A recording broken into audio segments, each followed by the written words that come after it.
اعوذ باللہ من الشیطان الرجیم بسم اللہ الرحمن الرحیم۔ السلام علیکم ناظرین کرام، کیسے ہیں آپ سب؟ امید کرتی ہوں اللہ تعالیٰ کے فضل و کرم سے سب ٹھیک ہوں گے۔ کن لوگوں کی دعا تہجد سے بھی قبول نہیں ہوتی؟ تہجد کی طاقت۔ آج ہم اس ویڈیو میں تہجد کی طاقت کو بیان کریں گے اور اس بارے میں بات کریں گے کہ کن لوگوں کی دعا تہجد سے بھی قبول نہیں ہوتی۔ اللہ تعالیٰ تہجد میں ہمارے بہت قریب ہوتا ہے۔ ویسے تو اللہ ہر وقت ہمارے قریب ہوتا ہے، مگر تہجد کی کیا ہی بات ہے، کیونکہ یہ وہ وقت ہوتا ہے جب اللہ تعالیٰ ساتویں آسمان سے پہلے آسمان پر آتا ہے اور کہتا ہے کہ کوئی مدد مانگنے والا ہے کہ میں اس کی مدد کروں، ہے کوئی دعا مانگنے والا کہ میں اس کی دعا قبول کروں، ہے کوئی حاجت مانگنے والا کہ میں اس کی حاجت بڑھ لاؤں، ہے کوئی بخشش کا طلب کہ میں اسے بخش دوں۔ اس لیے تہجد کو اللہ تعالیٰ کی لاڈلی عبادت کہا جاتا ہے، اور تہجد پڑھنا ہر کسی کے نصیب میں نہیں ہوتا۔ وہ لوگ بہت خوش قسمت ہوتے ہیں جنہیں تہجد پڑھنا نصیب ہوتا ہے، کیونکہ جب اللہ اپنے بندوں سے ناراض ہوتا ہے تو اس سے سجدے کی توفیق چھین لیتا ہے۔ جن لوگوں کو فرض نمازوں کے ساتھ تہجد کا سجدہ بھی نصیب ہو رہا ہے تو وہ لوگ اللہ کے کتنے پسندیدہ بندے ہیں اور وہ لوگ اللہ کے کتنے قریب ہیں، یہ صرف اللہ ہی جانتا ہے۔ اس لیے تہجد کی عبادت اللہ تعالیٰ کی نعمتوں میں سے ایک بہت بڑی نعمت ہے، کیونکہ اللہ اپنے انہی بندوں کو اس بہترین عبادت کے لیے منتخب کرتا ہے جن کی عبادت اسے پسند آتی ہے۔ اس لیے تہجد پڑھنے والے بندے اللہ کے بہت خاص بندے ہوتے ہیں۔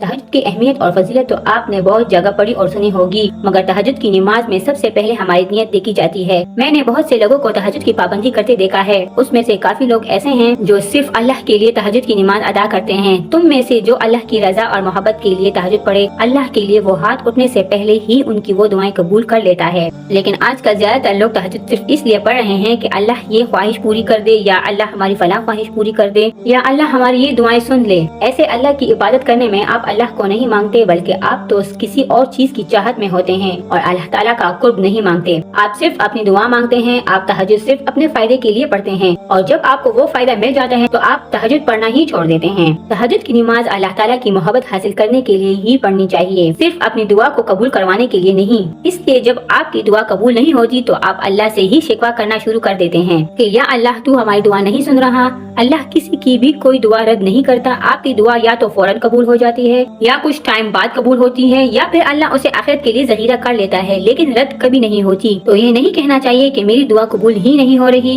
کیونکہ ہمارا مستقبل صرف اللہ ہی جانتا ہے۔ اللہ تعالیٰ ہم سے 70 ماؤں سے بھی زیادہ محبت کرتا ہے، اس لیے دعا کی قبولیت میں جلد بازی نہیں کرنی چاہیے، کیونکہ اللہ ہی بہتر جانتا ہے کہ ہماری دعا کب قبول ہونی بہتر ہے۔ اور جب ہم دعا قبول نہ ہونے پر یہ کہتے ہیں کہ اللہ تو نے ہماری فلاں دعا قبول نہیں کی، ہم نے تو تہجد میں بھی اٹھ کر مانگا ہے، تو یہ آپ اللہ سے شکوہ کر رہے ہیں، اور جہاں شکوہ آ جائے وہاں قبولیت نہیں ہوتی۔ تہجد کی نماز اللہ نے اپنے بندوں کے قریب ہونے کے لیے رکھی ہے، اس لیے تہجد کی نماز کی نیت صرف اللہ کے نزدیک ہونا ہے اور اللہ کی رضا حاصل کرنا ہی ہونا چاہیے۔ یہ بھی نہیں ہے میرے کہنے کا مقصد کہ آپ اللہ سے اپنے لیے کوئی دعا بھی نہ مانگیں، یا اپنی کوئی تکلیف یا کوئی پریشانی اللہ کے سامنے نہ رکھیں، یا صرف اللہ کی رضا کے لیے ہی تہجد پڑھیں، بلکہ یہ نہ کہیں کہ میں تو روزانہ تہجد میں دعا مانگتی ہوں اور پھر بھی میری دعا قبول نہیں ہوتی۔ میں صرف اتنا کہہ رہی ہوں کہ یہ اللہ سے شکوہ نہ کرے، یہ نہ کہیں کہ میں تو رو کر اللہ سے دعا مانگتی ہوں پھر بھی اللہ تعالیٰ دعائیں قبول نہیں کرتا۔ ایسے الفاظ استعمال کرنے والا بہت غلط انسان ہوتا ہے۔ اللہ کو ہماری عبادتوں کی کوئی ضرورت نہیں اور نہ ہی اسے ہماری دعاؤں کی کوئی ضرورت ہے، ہمیں اللہ کی ضرورت ہے۔ اسی لیے تہجد میں اللہ سے اللہ کو ہی مانگنا چاہیے،